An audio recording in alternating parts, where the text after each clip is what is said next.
নমস্কাৰ, মোৰ কবিতাৰ শিৰোনাম হ'ল মৃত্যুৰ সতে যুদ্ধ। তেওঁলোক গ'লগৈ এনেকৈ মৃত্যুৰ সতে যুদ্ধ কৰি শেষ সমৰত ৰণথলীৰ পৰা।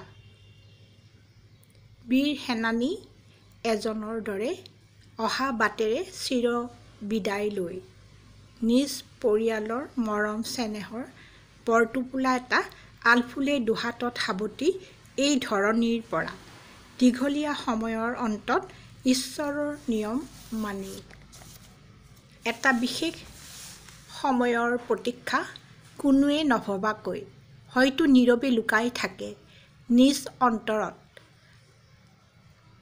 আত্মাৰ সদ্গতি কামনা কৰি শুভাকাংক্ষীয়ে কৰে প্ৰাৰ্থনা অন্তিম ক্ষণত অতীতৰ মধুৰ স্মৃতিৰ ৰোমন্থন এৰি অহা সেন্দুৰীয়া বাটৰ মিঠা লগা ক্ষণৰ মায়ামোহত আবদ্ধ এই বিশাল পৃথিৱী যদিও অনুপম জীৱন খন্তেকীয়া সকলোৰে।